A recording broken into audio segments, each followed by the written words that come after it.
Connaissez-vous la plus grande grotte d'Europe? La plus grande grotte d'Europe, c'est la grotte de la Verna qu'on peut apprendre à Saint-Pé-de-Bigorre, comme ils ont fait ici. Ou ici aussi, là vous l'avez. Donc il y a même un site internet, laverna.fr.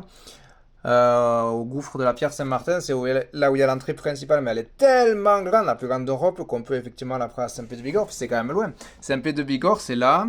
Il y a les grottes de Bétaram, qu'on peut dire les grottes les mieux aménagées du monde, et les premières grottes électrifiées au monde depuis 1907. Et elles font partie, j'y retourne encore ce mois d'août en groupe, depuis tout petit j'y vais. C'est les grottes les mieux aménagées du monde. Et donc il y a un petit train, un bateau, elles sont marquées, les grottes de Bétaram, elles sont les plus célèbres de France. Si on fait par la grotte de Lourdes, c'est juste à côté, d'ailleurs il y a des bus de Lourdes qui y vont. Donc le 16, c'est vers France-Ouest.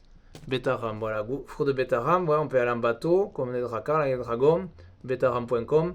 Vous aurez plus d'infos et on peut y aller aussi en petit train. C'est-à-dire dans la grotte, pour aller plus vite, on marche, hein, mais il y a aussi d'abord un bateau et après un petit train. Et ça, c'est la carte de toutes les grottes en France. Tiens, celle du Foulon, je ne connais pas. Châteaudun, c'est le 28, ça va être par là. Cœur de France. Si vous trouvez le 28.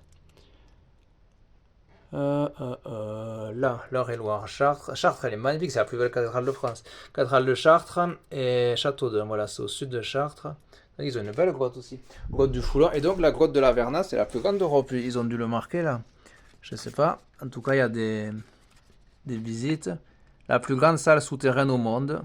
Oui, aussi, c'est aussi la plus grande salle souterraine au monde, mais c'est la plus grande grotte d'Europe. Dans leur salle souterraine, on peut mettre la tour Eiffel, par exemple. Donc c'est non seulement la plus grande grotte d'Europe, mais aussi la plus grande salle souterraine au monde. Et donc, par contre, c'est de la spéléo. Cité géologique d'exception, il faut un bon niveau pour y aller. Comme on a vu dans le Bel et Bien. La Verna est une grotte touristique située à Saint-Angras, à 5 minutes des gorges de Caqueta, découverte en 1953. Cette salle souterraine aux dimensions hors normes, il y a un tiré mais c'est pas grave, de 150 mètres de diamètre et 194 mètres de haut, est au cœur de la spéléologie d'exploration scientifique du massif calcaire de la Pierre Saint-Martin. Les spéléologues des Pyrénées-Atlantiques 64 ont obtenu en 2010 du Civu-la-Verna, commune d'Arrête, Aramis, Saint-Anglas, le droit d'exploitation touristique. Plusieurs formules, voilà, c'est ça qui est intéressant. De visites sont proposées. Découverte 1 heure, accessible à tous à partir de 5 ans, y compris marque tourisme handicap. Après la rivière, 1 heure et demie. Ça, c'est plus tourisme handicap, donc il faut marcher. Après l'exploration 2 heures, en compagnie d'un guide brevet d'état de spéléologiste, c'est-à-dire qu'il faut être à l'aise dans les grottes pour faire l'exploration de 2 heures, ainsi que des prestations sur mesure pour votre entreprise, séminaire, visite VIP, accès navette, 30 minutes aller depuis l'accueil, ou pédestre, 2 heures aller depuis l'accueil, prévoir des vêtements chauds type polaire plus veste, température ambiante 5 degrés toute l'année, donc c'est pas 15 comme il disait, parce qu'il est allé à Saint-Pé-de-Bigorre, il était pas loin des grottes de Bétaram où il fait 12, donc lui il était encore plus près de la surface, donc il faisait 15. Mais si on va à la Verna, comme ça, la plus grande salle souterraine au monde, ben, il fait 5 degrés. Donc l'été, c'est vraiment pas mal. J'ai pas encore fait la Verna, mon père l'a fait. Moi non. Par contre, Bétaram, j'ai fait depuis tout petit. Et ça, je vous le conseille vraiment, sinon je ne retournerai pas depuis tout petit.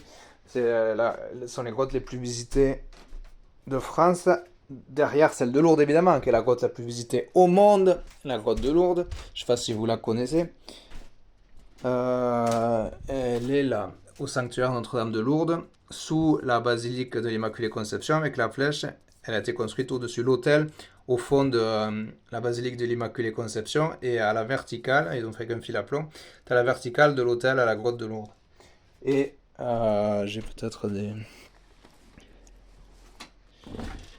des images. Ça, ce sont les Pyrénées.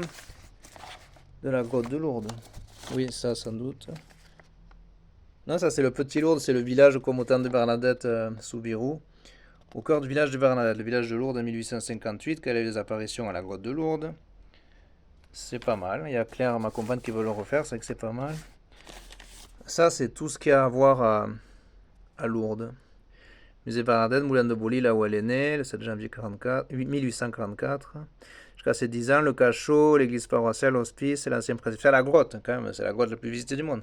Grotte, à l'époque de Bernadette, la grotte était en dehors de la ville. Le sol a été aplani, la forme de la voûte conservée. Bon, bref, si vous connaissez pas la grotte de l'eau, tant mieux, vous pourrez le faire. Voilà.